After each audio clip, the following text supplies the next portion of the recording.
In this video, I want to share with you the 7 deadly sins that you want to avoid when running a rehash campaign for your kitchen or bathroom remodeling business. Before I jump into them, why listen to me? Well, our company, Remodel Boom, we do these types of rehash campaigns almost every single week of the year. So we've had a lot of practice running these campaigns, and I have yet to come across a client whose previous rehash campaigns that they did on their own, we weren't able to beat by a significant margin. So with that in the back of your head, let's dive in and let me share with you a few things that you want to be sure to avoid. So the first thing is you want to avoid not using SMS. There are so many remodelers that do rehash campaigns through other channels, and there's really no reason. A popular one is email. They do an email blast. The problem with email is open rates are extremely low, sub 20% usually, and reply rates even lower. Phone rehash campaigns. The problem is pickup rates. Nowadays, people just don't pick up the phone like they used to. People let it go to voicemail, and it's very time intensive. You have to have a dialer that's just calling all day, and it takes a long time, and it's a lot of effort for not a lot of reward. And then the last one is direct mail. So direct mail apparently has good open rates. So people get the actual piece of direct mail. The problem is it costs a lot. It takes a long time to actually send everything out, organize all of that. And the response rates are very low because if you get a direct mail piece, you can't just respond. So that's what SMS has going for it. First of all, open rates are extremely high. 90+% of texts are read, because it's right on someone's phone. There aren't these filters like there are in email, where emails go into promotional folders. With text, it's all one folder. So you're gonna be right there. And not only do people open their texts, but they reply. Reply rates are extremely high. In some cases, we have reply rates that are as high as the open rates for email. So the first thing you wanna do is you wanna use SMS for your rehash campaign. All these other sins that I'm going to be talking about, they will all apply to SMS rehash campaigns, because I would not recommend you run any other sort of rehash campaign. All right, so number 2, since you're doing a rehash campaign via text, you have to think very clearly about what you want to do and what you want to say in that very first text. And the campaigns that I've seen that our clients have sent out over text before they started working with us are often very offer driven, where they tell the lead or the prospect, hey, this is the offer, we're doing $1,000 off. Basically, would you like to take advantage of this offer? And the problem with that is that it's a lot of commitment with that very first question, and you don't know who's interested and who isn't. You only know who's actually committed to it. The thing with a rehash campaign, what you want to do is you want to weed out the people who aren't in the market anymore, and you want to identify the people who still have some level of interest. So the very first text should always be more vague, and it should just ask if your prospect would like to hear the details. So an example would be, hey, so-and-so, it's so-and-so with so-and-so company. We're doing this promotion, and then go a little bit into it, but don't tell too much. Don't talk too much about it. And then the question is, would you like the details? That's very important, because would you like the details is non-threatening. It's something that a lot of people will say yes to. And as soon as they say yes, you got them. You know they're still in the market. So now if you want to go to that next step, ask for a little more commitment, now's the right time.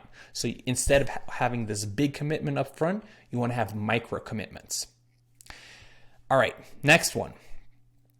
Following up if they don't show interest. So what you don't want to do is after you send out that first text, if you don't hear back, text them again. Say like, hey, are you still interested? Or this promotion is expiring. And then if you don't hear back, text them again.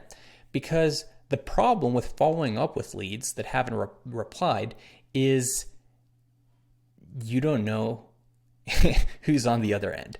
There are some unhinged individuals that will go to your Google My Business listing and leave you a 1-star review just because you followed up via text multiple times. If you just send one text, we've sent out so many messages, and we haven't not once had backlash from anyone that was disgruntled. Of course, we get messages like stop, and then we just say, okay, great, we've taken you off our list. But we've never had something where they leave negative reviews or something like that. But that does happen if you follow up multiple times, if they haven't shown interest or haven't responded positively. So when we run rehash campaigns, we do not send more than one message out initially. The next sin, and this is kind of the opposite of number 3, not following up after they do show interest. So, like I said in the last slide, we don't want to follow up if they don't reply to your initial message. That being said, if they reply positively after your first message, saying yes, they would like interest, they're interested, and then you give them some more and basically ask to schedule a call. If they don't reply to that message, you do want to follow up, and you want to follow up relentlessly because you're really doing them a service. They showed interest, and now it is your job to take them to that next step. Obviously, if they say, oh, I'm not interested in having a phone call, that's fine. Leave them alone after they say they're not interested. But if they've shown interest and then they just stop responding, you want to be very diligent and relentless about following up. And most companies, they just don't do enough follow-up after someone's shown interest. So you want to send them another follow-up text 1 hour later, 2 hours later, the next day, the day after that. And you really want to push that ball forwards so that they go to that next step, which is typically a call. All right, 5th, not creating scarcity or urgency. With these types of rehash promotions, you want to be sure that if there's not a specific end date, that there is a sense of limited quantity. And this is very easy to do. You can say, we're looking for 5 homeowners to do XYZ for. By using that type of language, you don't box yourself in, because if you say, hey, we're looking for this many people, it doesn't mean you're not saying we're capping it at this many people, but it kind of creates the same sense of like, oh, I want to be one of them. So it's important whenever you run a promotion, but especially important when you run these rehash campaigns, that you have an element of scarcity and urgency in that promotion. All right, the 6th sin, scheduling in-person appointments. Now, of course, in-person appointments is the ultimate goal, but I would not recommend going directly from text message to in-person appointment.